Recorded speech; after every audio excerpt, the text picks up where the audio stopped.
ating simulan ng umaga ng mga balitang dapat nating malaman sa 774 Balita Ngayon. 30 minutong pag-uulat ng mga impormasyon at pangyayari sa loob at labas ng bansa. 774 Balita Ngayon. Kasama sina Joel Malasakit Mangorospe at Darlene Olanyo. Kasama ang buong puwersa ng 774 News Team. 774 Balita Ngayon. Sa himpilang pinagkakatiwalaan sa balita at serbisyo publiko. DWWW 774, your ultimate news and music radio.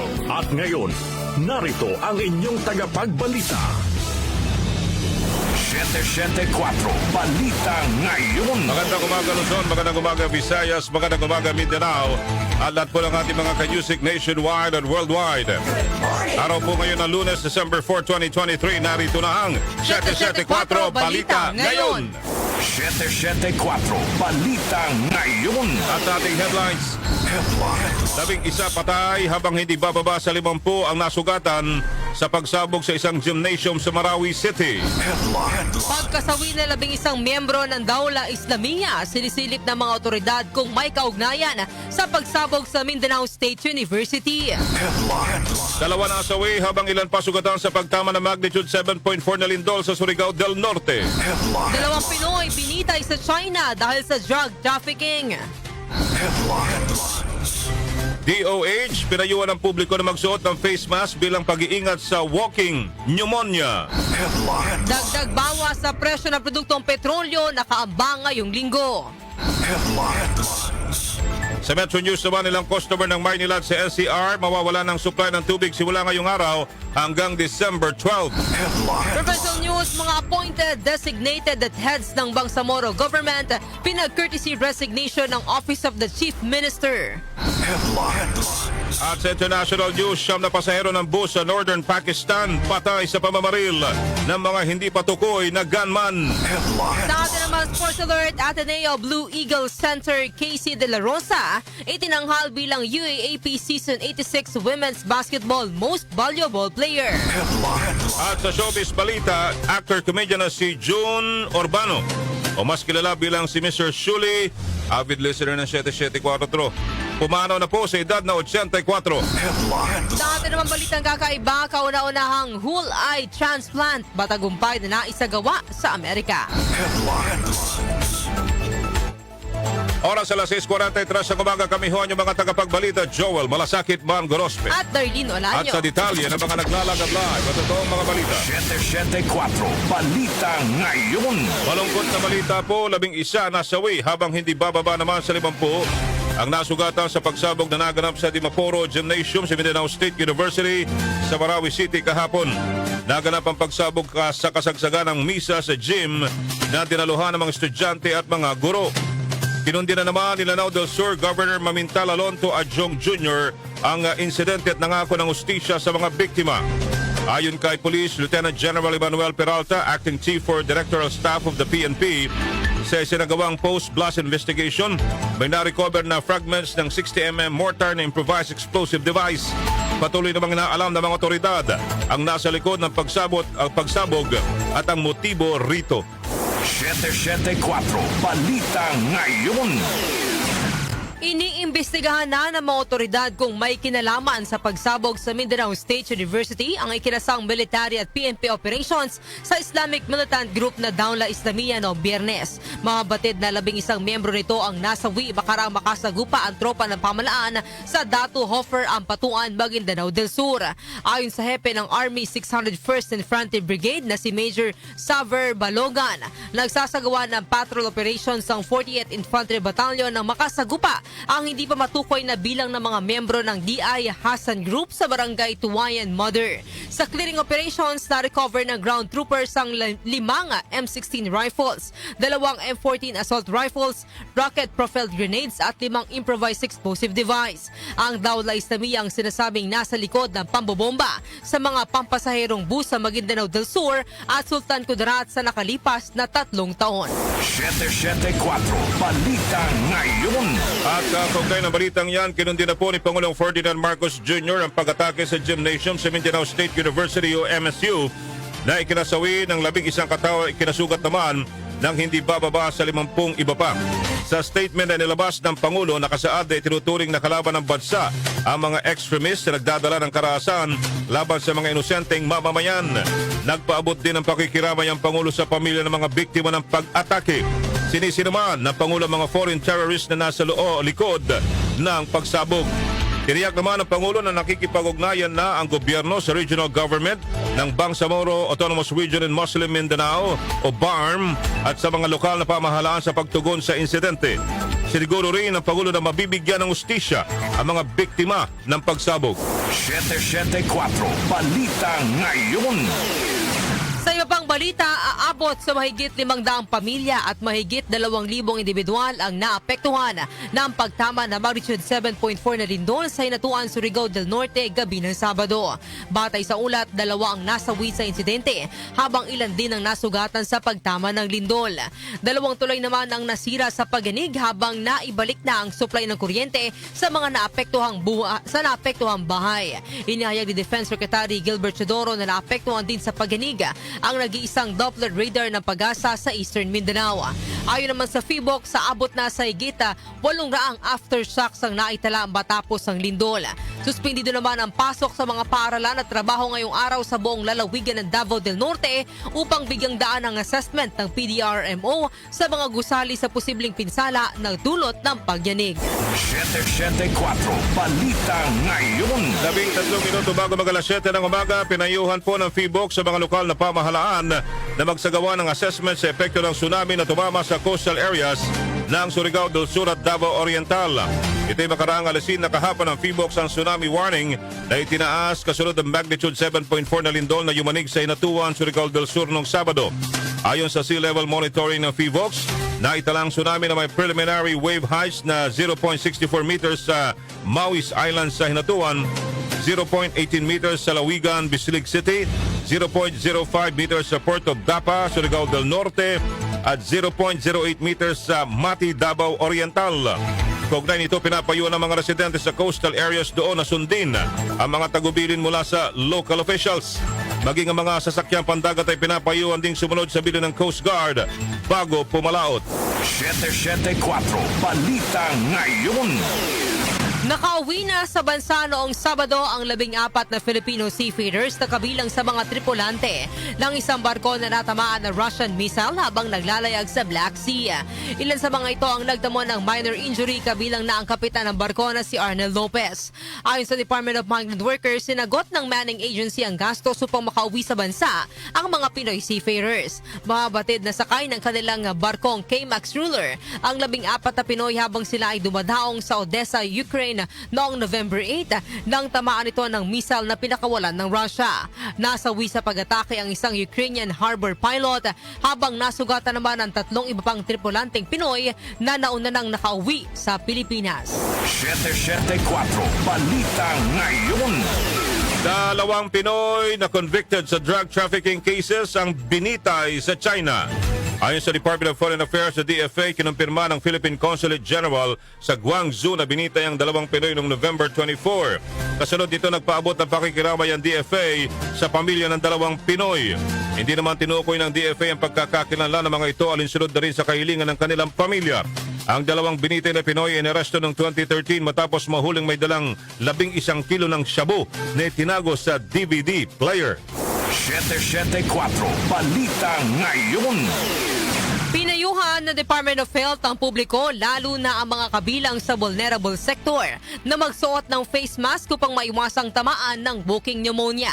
Ayon kay Health Undersecretary Eric Tayag, ang Mycoplasma pneumoniae o pneumoniae ang nagiging sanhi ng tinatawag na walking pneumonia. Sinabi ni Tayag na tinawag itong walking pneumonia dahil walang kaalam-alam ang taong tinamaan ito na mayroon na pala siyang pneumonia dahil wala siyang nararamdaman. Pero sa oras na sumalang na ito sa x-ray ay doon na madidiskubre na positibo siya. Pinapayuhan naman ng DOH sa mga taong may sintomas ng pneumonia na sumailalim sa testing. Sa isang advisory, sinabi ng DOH na nagsisimula ng tumaas ang kaso ng influenza-like illnesses sa bansa batay sa kanilang pinaigting na monitoring. Parang nakakatakot yun. Oo, di ba wala kang kaalam-alam, may pneumonia ka na pala. unless magpapa-x-ray ka. Malalaman mo yung pneumonia, yung tao nasa bahay lang. Correct. Ngayon, naglalakad na Walking pneumonia. yung pneumonia. 774 Balita Ngayon. May nakamba na namang dagdag bawas sa presyo ng mga produktong petrolyo ngayong linggo. Batay po sa pagtaya ng energy sources, sinasaan tataas ng 10 centavos hanggang 39 centavos ang presyo ng kada litro ng gasolina. 39, hindi nyo na ginawang 40. Posible namang walang maging paggalaw at tumaas hanggang 20 centavos ang presyo naman ng kerosene. Inaasahan namang matatapyasan ng 30 centavos hanggang 60 centavos ang presyo ng kada litro ng diesel. Ayon sa Department of Energy, kabilang sa mga nakaapekto sa presyo ng mga produktong petrolyo ay ang umuugong na pagpapalawig ng OPEC Plus sa kanilang supply cuts, paghina ng dolyar at pagbaba ng US inventory. 774 Balita Ngayon. Aabot sa 3,000 hanggang 5,000 persons deprived of liberty o PDL ang inaasahang palalayain ngayong magpapasko. Ayon kay BJMP Chief Jail Director Roel Rivera, magbibigay sila ng buong GCTA o Good Conduct Time Allowance sa mga PDL kaya maraming lalaya ngayong Disyembre. Bukod dito, sinabi ni Rivera na ang piyansa para sa mga indigent PDL ay pinababa rin sa 10,000 pesos cap. Inahayag pa ni Rivera na maaari ring gamitin ng mga PDL ang kanilang kinita sa mga ginawang handicraft sa loob ng piitan upang pondohan ng kanilang piyansa. Binanggit pa ni Rivera na mahigit 74,000 PDL na ang napalaya ngayong taon kung saan karamihan sa mga ito ay bunsod ng GCTA habang nasa 10,000 PDL lamang ang nakatapos sa kanilang maximum na sentensya. 774 Balita Ngayon. May 8 minuto pa bago mag alas 7 ng umaga. Balita muna tayo mula sa 774 News Team. 774 News Report. News Report. Mga hakbang para maibalik ng maayos ang daloy ng kuryente sa ilang lugar na naapektuhan ng 7.4, magnitude 7.4 na lindol, tiniyak ng gobyerno. Detalye po ihahatid ni Rhea Mamogaysu. Nagpapatuloy ang mga hakbang ng pamahalaan upang maibalik ang maayos na daloy ng kuryente sa Mindanao. Ang pahayag ay ginawa ng Presidential Communications Office o PCO matapos ang pagtama ng magnitude 7.4 na lindol sa Surigao del Sur kamakalawa ng gabi. Ayon sa PCO na batay sa ulat ng National Grid Corporations of the Philippines o NGCP, naibalik na ang power transmission services sa ilang lugar sa Caraga, habang naibalik na rin ang kuryente sa 6 na transmission lines na nagsiservisyo sa ilang parte ng Surigao del Sur, Agusan del Sur at Davao Oriental na naapektuhan ng lindol. Sa kabila naman ng malakas na pagyanig, sinasabing ang transmission line backbone sa 3 lugar na nasa hanay ng Mindanao Grid ay nananatili ring intact o walang naiulat na pagkawala ng kuryente. Samantala, ayon pa sa Malacanang, normal ang operasyon at walang naitalang power interruption sa ilang lugar na pinagsiserbisyuhan ng Siargao Electric Cooperative Inc., Davao Oriental Electric Cooperative Inc., kung saan ilang bayan o barangay lamang ang apektado habang normal din ang operasyon ng Surigao del Sur Electric Cooperative Inc. at nasa 6 na lugar lamang ang apektado. Ito, Rhea Mamogaysu ng DWWW74, your ultimate music radio. Maraming salamat, Rhea Mamogay. 774 News Report. News Report. Vice President Sara Duterte kinundi na ang pambobomba sa Mindanao State University. Narito naman ang report mula kay Gina Mape. Gina. Darina Joel, nakikiramay si Vice President at DepEd Secretary Sara Duterte sa mga pamilya ng mga biktima ng pagsabog ng bomba sa loob ng Mindanao State University sa Marawi City kahapon. Kasabay nito ay ang mahigpit na pangkondena ng Vice Presidente sa nangyaring pagpapasabog at sa mga tao o grupo na nasa likod ng trahedya kung saan ang mga nasawi at mga sugatan ay mga sibilyan.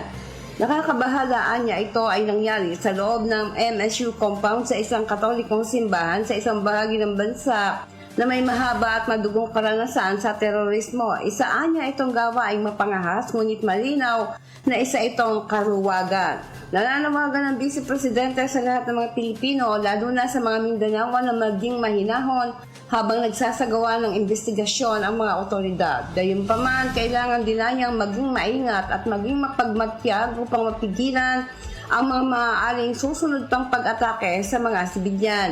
Pinaalala rin ni BP Sara ang mga tagumpay para itaguyod ang kapayapaan sa Mindanao at sa buong bansa. Noong 2016, ilang sibilyan din anya ang nasawi sa pagsabog ng bomba sa Rojas Night Market ng Davao City habang siya pa ay alkalde. Alam anya at ramdam niya ang takot at sakit na dala ng karumal-dumal na ganitong gawain. Ako si Gina Mape ng DWWW 774, your ultimate music radio. Maraming salamat, Gina Mape. 774 News Report. News Report. Samantala, bombing attack sa Mindanao State University kinokondena ng mga senador. Dali po ihatid ni Conde Bata. Conde. Mariing kinokondena ng mga senador ang bombing attack sa gitna ng isinagawang misa sa gymnasium ng Marawi State University o MSU kung saan 4 ang nasawi habang 43 ang sugatan. Ayon kay Senate President Juan Miguel Zubiri, nakakagalit at nakapanlulumo ang naturang bombing incident at may tuturing na walang puso ang gumawa nito dahil ang pag-atake ay ginawa sa gitna ng misa kung saan nagtipon-tipon ang maraming inosenteng kababayan. Nakikiisa si Zubiri sa panawagan ng mga pamilya ng mga biktima na magtulungan ang Philippine National Police, National Bureau of Investigation at ang Bangsamoro Autonomous Government na maibigay kaagad ang hustisya sa kanilang mga mahal sa buhay at agad na ibalik ang kapayapaan na 6 na taon ding pinaghirapang mapanumbalik sa Marawi. Nababahala naman si Senate Majority Leader Joel Villanueva dahil ang pag-atake ay ginawa sa paaralan na dapat ay lugar na ligtas para sa mga estudyante, mga guro at komunidad. Umapela rin si Villanueva sa mga otoridad at sa gobyerno ng Bangsamoro para sa agarang pagkakasa ng investigasyon at pagbibigay hustisya sa mga biktima. Pinatitiyak naman ni Senator Sherwin Gatchalian sa ating mga law enforcers ang masusing investigasyon sa pag-atake at mapanagot sa batas sa lalong madaling panahon ang mga nasa likod ng krimen. Bukod sa pagkondena sa bombing incident ay pinasisiguro ni Senator Amy Marcos sa mga otoridad na hindi na dapat maulit ang Marawi siege at huwag hayaan na magpatuloy ang kawalang katarungan sa Mindanao. Conde Batak ng DWWW 774, your ultimate music radio. Maraming salamat, Conde Bata. 774 News Report. News Report. Sa pambalita, OPA Pro, kinundina ang nangyaring pagpapasabog sa Mindanao State University. Narito naman ang report mula kay Angel Ronquillo. Angel. Mariing kinukundina ng Office of the Presidential Advisor on Peace, Reconciliation and Unity ang nangyaring pagpapasabog sa campus sa Mindanao State University sa Marawi City kahapon ng umaga. Ayon kay OPAPO Secretary Carlito Galvez Jr., nagikiramay sila sa pamilya ng mga nasawi at umaasa makakahanap ang mga ito ng katatagan at lakas upang malagpasan ang hinaharap nilang pagsubok. Binigyan din pa ni Galvez ang hangarin ng mga nasa likod ng pagpapasabog ay maghasik lamang ng takot, galit at pagkabalisa. Walaan niya po ang ganitong uri ng barbarikong hagbang sa isang sibilisado at mapayapang lipunan. Iginit pa ng opisyal na makakaasa ang publiko na gagawin ng Administrasyon Marcos ang lahat upang mapanagot ang mga nasa likod ng karumal-dumal na krimen. Angel Ronquillo ng DWWW 774, your ultimate music radio. Maraming salamat, Angel Ronquillo. 774 News Report. News Report. Oras po natin sa buong kapuluan, 1 minuto bago mag-alas 7 ng umaga. Ang oras ay hatid ng GSIS, Government Service Insurance System. Abot kamay ang ginhawa sa tulong ng GSIS Multipurpose Loan Flex o MPL Flex. Pwede na makapag-loan ng hanggang 5 milyong piso. 6% lang ang interes at hanggang 15 years ang paying period. Kahit isang buwan ka pa lang sa serbisyo, pwede nang mag-apply. Gamitin lang ang GSIS Touch App para mag-apply. For more details, visit www.gsis.gov.ph. Kami pa rin po yung mga tagapagbalita, Joel Malasakit, Man Gorospe. At Darlene Olanyo. As iba pa mga naglalagab live at totoong mga balita. Metro News. Metro News. Sa Metro News po tayo, 7 na araw na mawawala ng supply ng tubig ang mga customer ng Maynilad. Sa abiso ng Maynilad, simula ngayong araw December 4 hanggang December 12 ay makakaranas ang water service interruption ang ilang bahagi ng Maynila, Muntinlupa, Parañaque, Pasay at Quezon City. Sinabi ng Maynilad ng pagpapatupad ng water service interruption ay upang bigyang daan ang isasagawa nilang water works at pressure test, water audit, preventive maintenance ng sink panel, pagpapalit sa Sampapa pumping station at reservoir at pagpapalit ng motor. Inihayag pa ng Maynilad na ang water service interruption ay ipatutupad tuwing off-peak hours upang mabawasan ang epekto nito sa mga customers. Metro News. Nasa 122 na lote ang ipinamahagi ng National Housing Authority o NHA sa mga kwalipikadong benepisyaryo ng Bulelak, Minahan sa Marikina City. Ito ay bahagi ng Settlements Upgrading Program ng NHA na layuning tugunan ang seguridad sa paninirahan ng mga informal settlers sa mga lupaing pagmamayari ng gobyerno. Katuwang ang Marikina City LGU, binigyan ng NHA ang mga benepisyaryo ng Conditional Contract to Sell o CCS bilang pagkilala sa kanilang paninirahan sa lugar ng mahigit 40 taon. Ang hakbang na ibahagi ng pagsumikap ng NHA na matulungan ang mas maraming pamilyang Pilipino na matupad ang kanilang pangarap na magkaroon ng sariling tahanan. Balitang Promdi, mga appointed, designated at heads ng Bangsamoro government, pinag-courtesy resignation ng Office of the Chief Minister. Detalye hatid ni Jonah Bakiran. Jonah.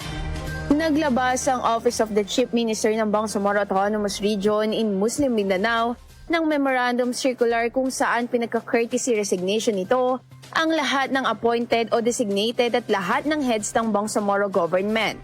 Batay sa Memorandum Circular Order number 189, ipaniliwanag na ang courtesy resignation ay layong mabigyan ng karapatan ng Chief Minister na i-reorganize ang kanyang gabinete upang maibigay ang magandang serbisyo para sa kanyang nasasakupan.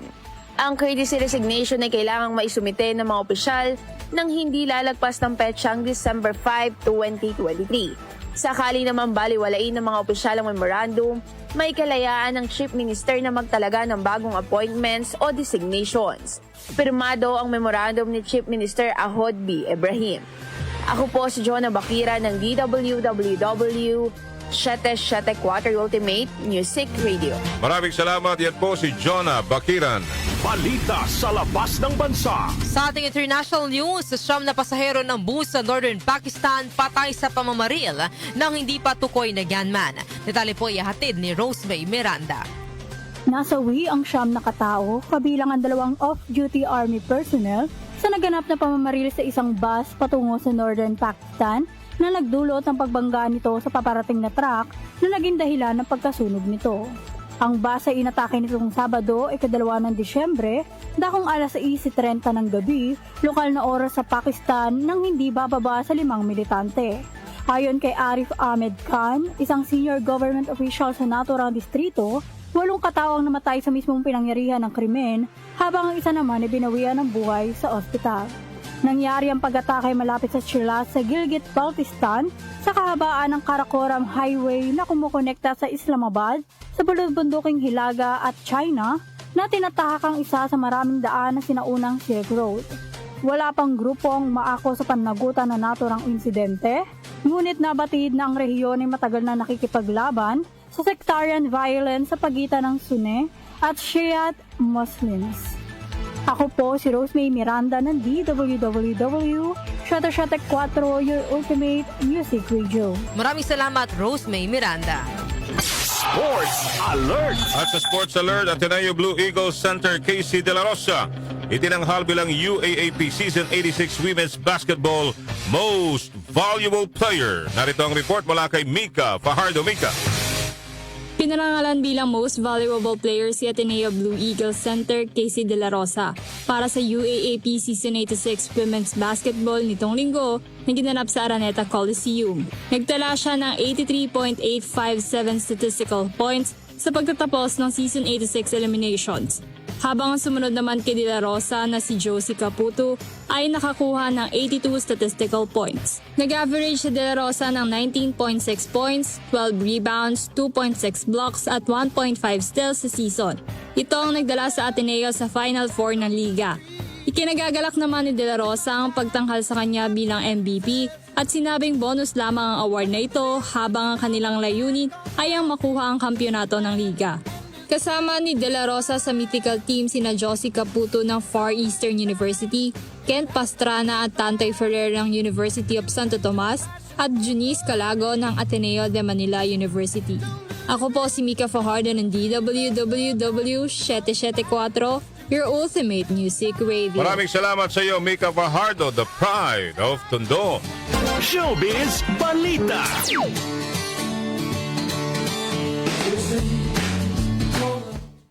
Para naman sa ating showbiz balita, alamin natin ang latest sa mundo ng Marites. Yan po sa atin yan ang ating beshi ng bayan, Kenny Acosta. Good morning. It's a blessed Monday morning mga beshi. Narito na ang mga latest chika sa mundo ng mga Marites. Mga beshi, pumanaw na sa edad na 84 ang actor-comedian na si June Urbano o mas kilala bilang si Mr. Shuli. Ang naturang balita ay inanunsyo ng anak nito na si Chris sa social media, kalakip ang larawan nito kasama ang ama. Ayon sa ulat, batay na rin sa kumpirmasyon ng pamilya, si Mr. Shuli ay nasawi nitong Sabado, December 2, bunsod ng ruptured abdominal aortic aneurysm. Si Mr. Shuli ay nakilala sa mundo ng telebisyon noong late 80s nang sumikat ito bilang isang Mongolian-inspired character sa television show kasama si Eric Quezon. Si Urbano ay anak ng national artist for cinema na si Manuel Conde. Ngayong taon, iginawad kay June Urbano o Mr. Shuli ang famous Dr. Jose R. Perez Memorial Award para sa kanyang kontribusyon sa Philippine cinema, habang ang pinakahuling paglabas naman nito sa publiko ay nang tanggapin nito ang Gawad Plaridel Award nitong Agosto sa University of the Philippines. Samantala, binigyan naman ng parangal sa pamamagitan ng Hollywood Walk of Fame ang American actor na si Macaulay Culkin. Si Culkin ay dating child star na nakilala sa hit American movies na Home Alone at Home Alone 2 Lost in New York. Kasama nitong pinasinayahan ng kanyang Hollywood Walk of Fame ang kanyang asawa na si Brenda at ang kanilang anak. Naging special guest naman sa seremonya ang co-star nito sa Home Alone na si Catherine O'Hara na tumayong ina nito sa naturang pelikula. Sa speech ni O'Hara, binigyang pugay nito ang magaling na performance sa pelikula ng Batang Culkin kasabay ng birong pasasalamat nito sa aktor kahit na 2 beses niya itong naiwan sa kanilang bahay sa gitna ng masayang okasyon na isang scene sa Home Alone movie. At yan, hatid ko sa inyong mga showbiz chika. Ako po yung showbiz reporter, Kenny Acosta. Happy and blessed Monday morning, everyone! Maraming salamat, beshi Kenny Acosta. Sino to? Sino to? Sino yan? Sikat na actress. Nakipaghiwalay daw sa kanyang sweetheart aktor dahil sa utos ng management. Daho. Anong daho ka dyan? O, sikat na actress ha? O, nakipaghiwalay sa... Hindi Katniel ito. Oo, iba na yan. Pero lumutang nga yung story ng Katniel ha? Oo, ang umamin na lumalabas, sila. multiple cheating ang lumabas, partner. Kasi nagsalita si GV. Alam mo si GV? Si GV. Yung kasama nila sa ano, yung yung nai-involved nga daw. Yung kasama nila doon sa teleserye, 'di ba? Yung sila, 'di ba? Yung maliit na babaeng maganda, 'di ba? Ayun. Eh hindi naman daw siya partner. Wag daw yung hindi daw siya kasama doon. Wag kasama daw siya nga yung Pero dininay niya nga. Dininay ba niya? O sino naglabas ng kwento? Wag di daw siya doon, kasali. Anyways, yun yung bagong chika. O isang sikat na actress, mga kaibigan. Nakipaghiwalay sa sikat din na jowa na aktor dahil sa utos daw ng management. Ewan ko. Baka sa balitang kakaiba na lang tayo. Si Jackie sisingit yun. May alam niya si Jackie. Ayan na. Ano? Hindi nakapagtimpi. Ha? Alam mo maraming ahanggulo ngayon. Oo. Pwede yung sinasabi mo, pwede rin yung nasa utak ko. Kasi halos sabay-sabay eh. Sabay-sabay yung mga hiwalayan. Hiwalayan si ganito, yung si nag-host din ito eh. Ay, nag-host pala sila pare-pareho, no? Parang usong-uso sa showbiz ngayon sa mga kabataan yung hiwalayan, no? Yung mga teenager tsaka yung mga adult, what do you call them? Yung mga young adults, no? Huwag tayong gumaya. Malayong mangyari yung partner. Ito po, kauna-una ang whole eye transplant. Matagumpay na isagawa sa Amerika. Wow! Balitang kakaiba mula kay Doc Jazz in Doc. Good morning! Good morning sa iyo, Joel. Good morning sa iyo, Darlene. Good morning sa lahat sa mga kanyo sa karon ng Lunes, December 4. Ating balitang kakaiba ngayon ay kauna-unahang whole eye transplant. Isang matagumpay sa Amerika. Nagtagumpay at matagumpay na naisagawa ng mga surgeon sa New York ang kauna-unahang whole eye transplant sa buong mundo. Ayon sa surgical team ng NYU Langone Health, isinagawa ang operasyon sa 46 anyos na military veteran na si Aaron James na nakaranas ng high voltage electrical accident na sumira sa kaliwang bahagi ng kanyang mukha, ilong, bibig at mata. Inabot ng 21 or 21 hours bago natapos ang operasyon. Sa ngayon, hindi pa nakakakita ang transplanted eye ng pasyente, ngunit may mga palatandang maayos ang kondisyon nito. Bago ang naturang operasyon, ay tanging cornea pa lang ang parte ng mata ng tao ang sumasailalim sa transplant. So, isa na naman ito sa ating mga hinahangaan sa medical field na talagang hindi sila tumitigil na mag-aral, mag-research sa mga kagaya nitong pag-transplant ng mga sensitibong parte ng ating katawan. Kaya Kanino galing yung mata kaya? Saan? hindi na Hindi na nabanggit. Hindi na nabanggit, ano? Oo. Pero maaaring ito ay donation. Pwede, kasi possible. Usually, Yeah. Possible kasi may mga uso yan sa ibang bansa eh. Yung, alimbawa kung mamamatay na yung Organ pasyente, donor. organ donor. donor, lalo sa mga disgrasya na biktima. Yeah. Yes. May consent na yung mismong pasyente ay maging pamilya na i-donate ang kanilang parte. Alam ko sa lisensya, partner, may nakalagay yan sa likod. Yeah, meron. Diba? Kung papayag ka. I-check mo doon. Mandun yung mga, may mga, ano sila, may mga tanong sila doon sa likod. Oo. Ganun talaga, kung sa akin lang, para sa akin lang. At least may makinabang pa, kahit na wala ka na, may natulungan ka. Maaalala pa rin ang ang presensya mo. Correct.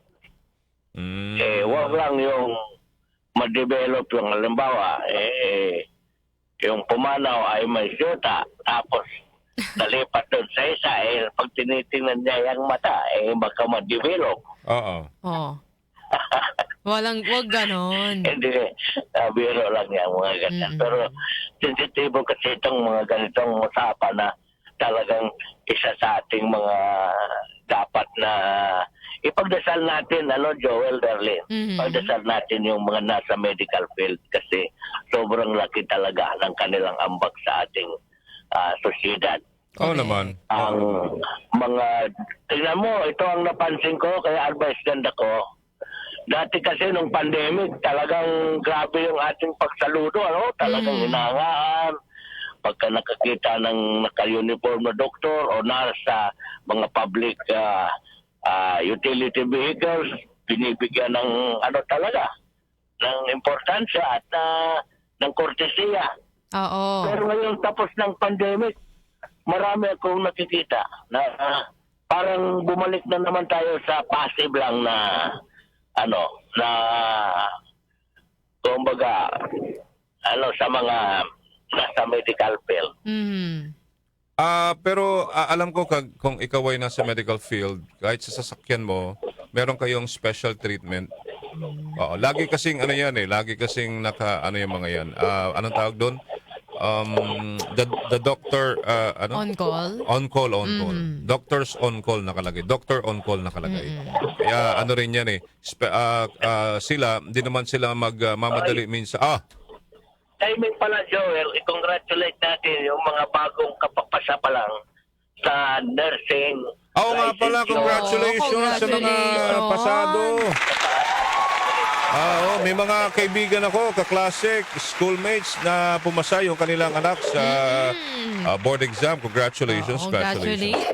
Sa mga may anak po, apo, na pumasa sa board exam. Oo. Saka isa pa, ito sana maging din ito lagi sa gobyerno natin. Kasi minsan kung kailan yung ating mga medical experts or mga medical personnel ng ibang bansa na, tsaka tayo nangihinayang pag yung ibang bansa ang papahalaga or nakikinabang. Kaya hanggat nandito pa sila sa Pilipinas, hanggat sila ay hindi pa nakakapagsisip ng mga ibang putol. Hello? Naputol si Doc Justin. Nako, naputol na si Doc Justin. Oo, babalikan natin, Darlene. Balikan natin. Kasi yung sinasabi niya, totoo yun. Siyempre, kung ikaw man ay board passer, may experience ka na, at may mag-offer sa'yo, triple or 4 times your salary here, talagang i-grab mo yan because of family, di ba? Yung nga lang yung sakripisyo dyan, yung kung may pamilya ka na, may iwan mo sila pansumandali. Di ba? Pero ang maganda kasi ngayon, Darlene, minsan package na eh. Oo, may mga country, no? May mga hospitals na pag pumasa ka at nagustuhan ka nila, Darlene, package na, kasama na buong pamilya. Tama. Oo, ang dami kong kaklase dyan, mga barkada sa high school, college, nasa US, halos lahat. US, Middle East, nasa Europe. Oo, at I'm happy for them. Kasi, di ba, magandang buhay. Nandiyan na ba ulit? Nandiyan na? Okay, Ayan Doc. na, Doc Justin, tuloy. Tuloy. Pasok po kayo. Doc, mukhang walang signal. Doc Justin. Wala na. Balikan na lang natin bukas. Yan po ang kabuuan ng ating balitang ngayong araw na ito ng Lunes, December 4, 2023. Kami ho ang inyong mga naging tagapagbalita, Joel Malasakit, Marco Rosbe. At Darlene Olanyo. At ito ang 774 Balita Ngayon. 774 Balita Ngayon.